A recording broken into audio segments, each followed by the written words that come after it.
another political podcast. Come together and yap with us.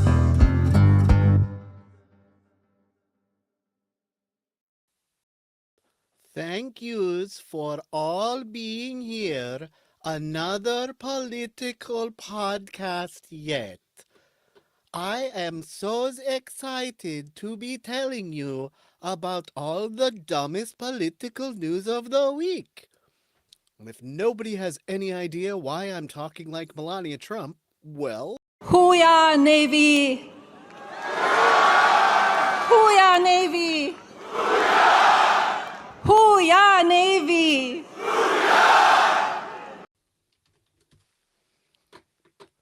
And it's also all me here, Del. I don't have any guest co-hosts here today. I'm just going to yap about a few things. This probably won't be a super long episode, which might be great.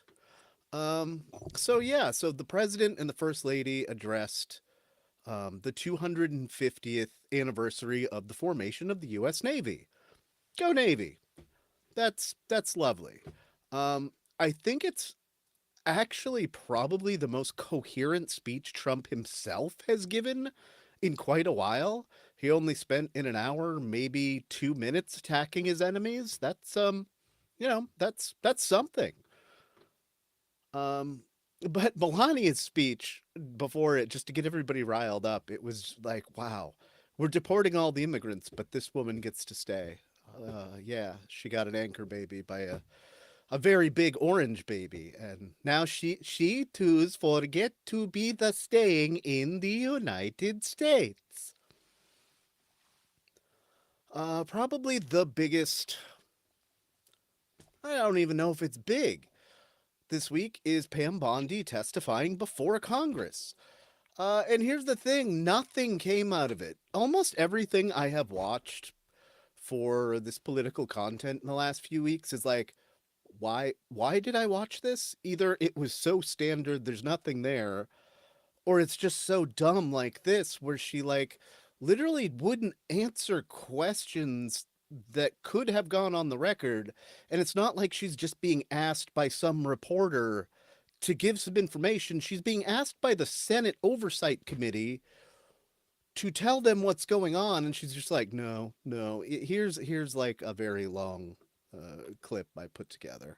I took office with two main goals: to end the weaponization of justice and return the department to its core mission of fighting violent crime. I am not going to discuss any internal conversations with the White House. I am not going to discuss any internal conversations with the White House with you. The investigation of Mr. Homan was subjected to a full review by the FBI. They found no credible evidence of any wrongdoing. And that was not my question. Mr. Never mind. Holman I can was see I'm not going to get a straight full answer from you review to a very by simple the question. FBI agents. Senator, I'm not going to discuss personnel matters. President Trump is the most transparent president in American history. Senator Coons, I'm not going to discuss any legal advice that my department may or may not have given or issued. Senator, I am not going to discuss any conversations I have or have not had. No one is above the law, not even the president. That's a quote from you, Senator Blumenthal. The night before James Comey's indictment, you had dinner with the President of the United States. I love that picture. That's a great picture. And there were a lot of people there that night. I'm not going to get in the gutter with you. You were also on video outside the White House where Antifa members were. Does that mean you're a member of Antifa? Working without pay right now. Mr. Chairman, They're out there working without Attorney General Bondi is refusing 4,500 to respond, kilos so let of me move on to fentanyl the and next 50 million topic. fentanyl. U.S. Marshals, Mr. Chairman, order, please. 51,000 fugitives. Yeah, this was a thing. If I don't understand how she can say that the Trump administration is the most transparent administration ever, and then go on to just deny being able to answer questions that aren't like a few of them that she denied were because they're ongoing investigations. Okay, I understand in open Congress, this isn't a closed session. Some things you got to keep tight, but a lot of these were very basic questions about the personnel and why we're firing or asking people to resign in the DOJ that have a storied career, but she can't answer these, even though this is the most transparent administration ever. Gotcha. Wonderful. This is a fresh hell that we live in every day. And Pam Bondi is she's another pawn in the game. There's really not a lot to say other than she didn't say anything. So we're going to move on to a bunch of fun things that ICE has done in the past week.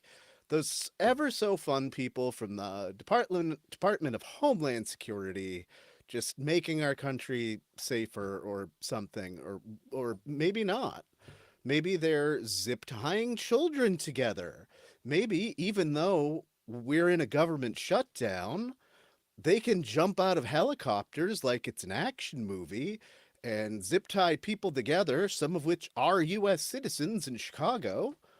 The National Guard has been deployed both to Chicago and to Portland, Oregon, and it's not even the National Guards from those states.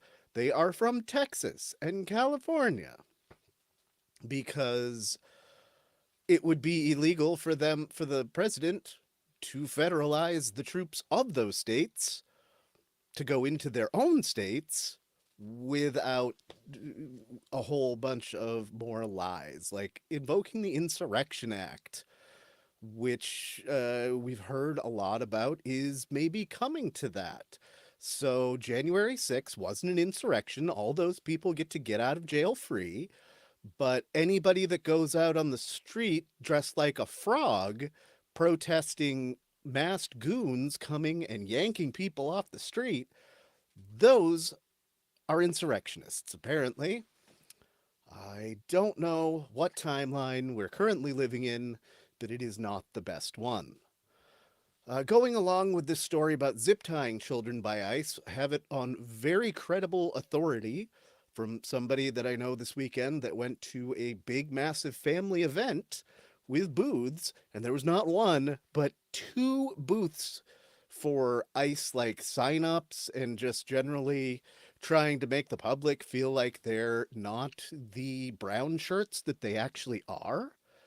I have heard reported that they had child-sized body armor that they were letting the kids try on to make them think that they're super cool. You too, kids. You can be cool like ICE. Wonderful. The other piece of news that came from this wonderful organization this week was how they shot a woman. They rammed into her car, jumped out, called her a slur, and then shot her with no provocation. Thankfully, she's still alive, but this is not good. This is not normal.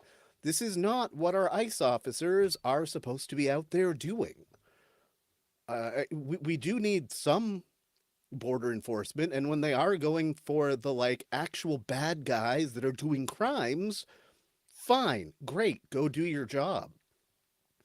But when you're ramming into U.S. citizens and then shooting them with no provocation, we've got a huge problem, and it's bigger than Kristi Noem being mad that her officers can't eat or pee anywhere in Chicago. So, yeah.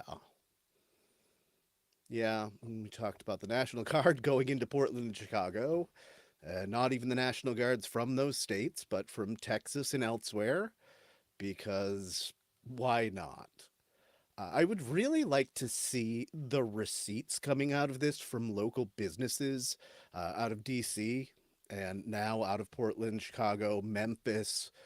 I would like to see the businesses from the areas that are being swept by these military forces and ICE going in, and see whether crime may go down temporarily, but are other regular people not going and spending money in their local economy because they don't want to get in the way of these thugs? Speaking of thugs, Fox News this past week, there's a whole lot going on around this. So, and this one's more of a joke here about him being a Black Panthers member, but they had the same guy probably on in a mask and then like a ski mask, and it's supposed to be as like Antifa, and then a Mexican mafia cartel member. Some people thought that they had narrowed it down to being another Fox News contributor that's been on a bunch of times. This guy Robert O'Neill, and you can see here like it. I'm about 85% sure it is him, but he's threatening to sue if people say that. So it's allegedly Robert O'Neill, a guy that's come on, an ex-Navy SEAL that's come on to Fox a bunch of times, and now they're just putting him in various masks and parading him out and saying that he's all these different people, which is absolutely ridiculous. Man, without co-hosts, I am gonna fly through this thing in about 20 minutes. So here's a weird thing that might happen in a few days. Donald Trump has been whining and complaining since the beginning of the year that he wants the Nobel Peace Prize. What's he done to deserve it? I don't know. And I know then a lot of conservatives will be like, oh, but Obama, what did he do to deserve it? Honestly, I don't think Obama deserved the Nobel Peace Prize either. President Drone Strike is not, well, he handled domestic stuff pretty well. His international policy, not my favorite president for that. Just an extension of the Bush years, but with more drones. So anyway, you've got the Lion Orange guy here that has supposedly stopped like 47 wars that never would have been stopped without him intervening.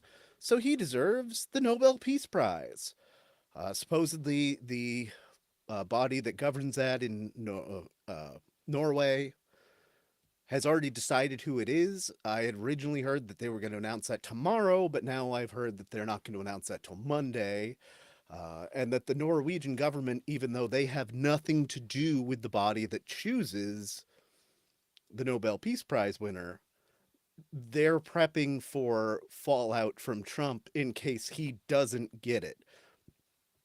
Because he has a history of blaming anybody that's even at the periphery around something that he doesn't like.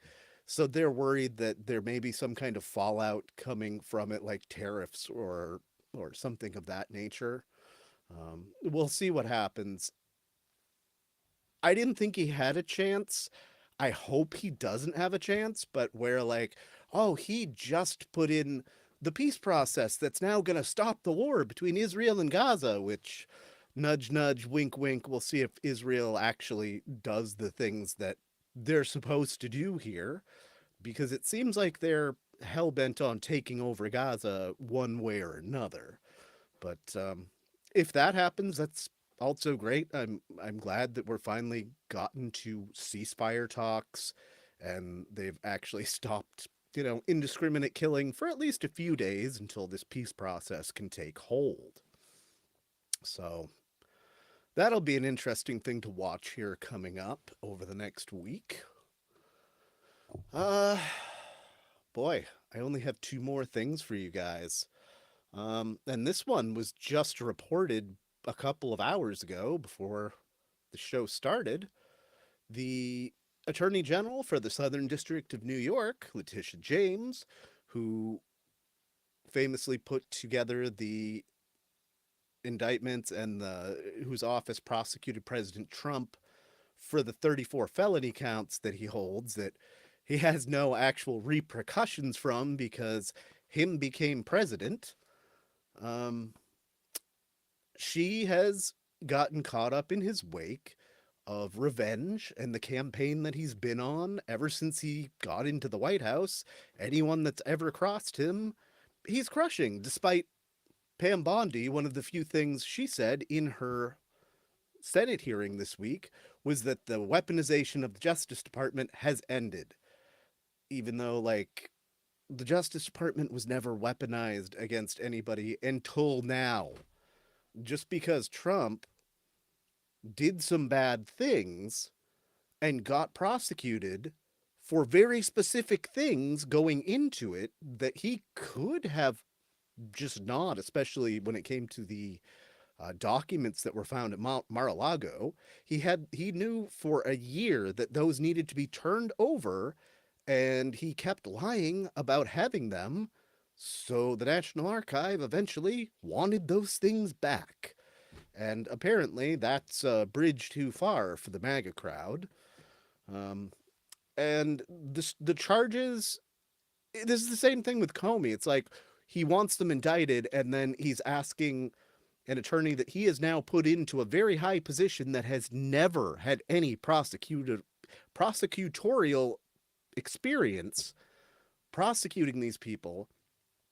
And rather than having and knowing what they were going to charge them with ahead of time, because these are not clear abuses of power, he has just told the now Attorney General for the District of Virginia, his new appointee, after having another one resign because that person failed to prosecute either Comey or Letitia James because he could not find the information and the wrongdoing. There wasn't enough for a case. So I don't see much going forward here with either this or Comey. It will only be a question of how sloppily it's handled in court by someone that's never prosecuted an actual in-courtroom trial before. So yeah, there's that. There's just, it's more revenge, and this definitely won't be the last, because you're definitely going to see Adam Schiff and probably Chuck Schumer and, you know, anybody else that he perceives as his enemy, which is basically anybody that's not currently kissing his ass. Yeah, my money's on Schiff being the next one to be indicted, but we'll see. If anybody else wants to throw out an idea of who gets indicted next, comments are open. At least for another minute here, I only have one more thing I want to very briefly talk about, and that's that Alex Jones, human piece of shit, biggest liar that's ever attempted to be a news personality and talking head, is trying to appeal to the Supreme Court to get his $1.5 billion judgment from defaming the Sandy Hook families taken away so that he doesn't have to pay it and he doesn't lose his precious InfoWars to The Onion. Entities that are pretty much the same. Two groups that tell fake stories on the internet for profit. The only difference is The Onions are funny. Okay. I think I've said my piece for the week.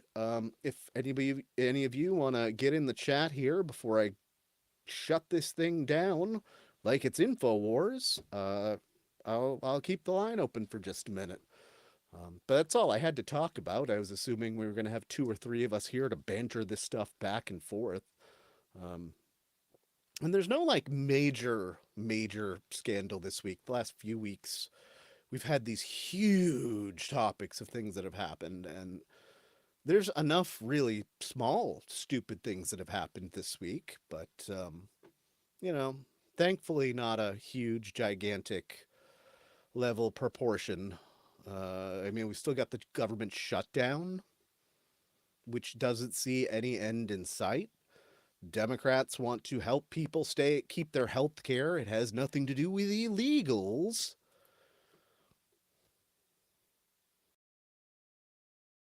Yeah, I mean, that's not really news. No, we all knew Mike Johnson.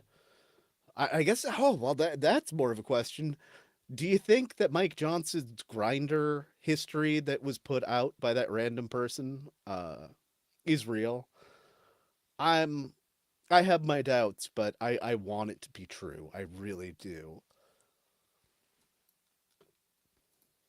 Hello, Nadia.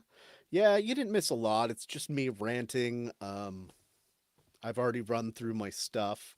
If anybody wants to just throw out, you know, things that they've seen in the news this week, we can chat about it for a few minutes before I get out of here.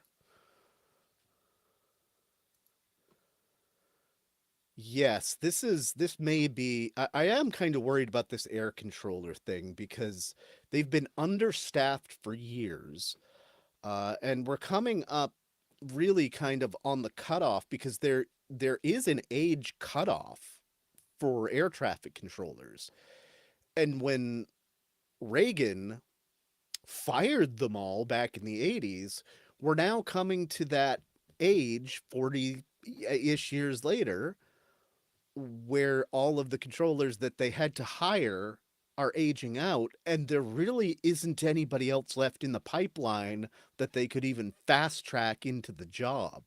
So it'll be really interesting coming out of this with the air controllers in particular to see what happens. Ice raid on a homeless shelter. That does not surprise me in any way, shape, or form.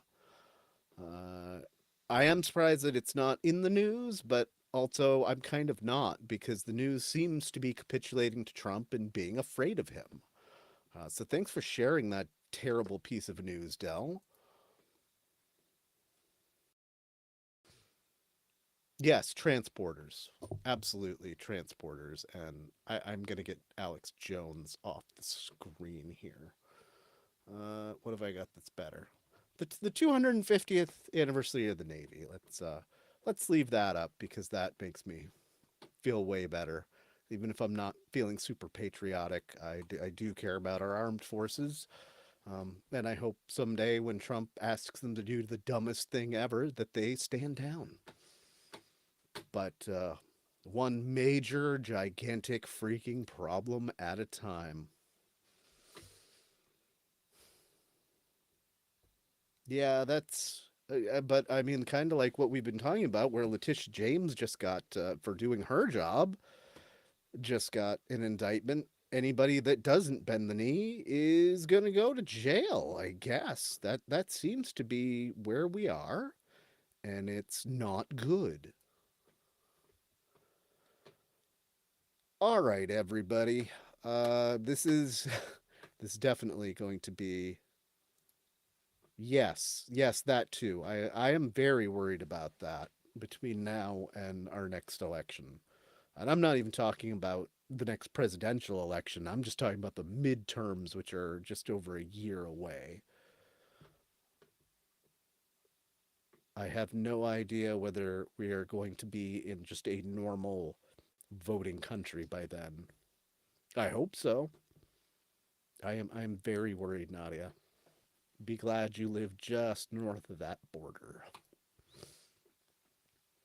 All right, I'm going to call this. Hopefully next week we have some more of us to talk about some stuff. I both hope that we have bigger things to talk about and simultaneously nothing at all because I don't know how much more of 2025 I can take.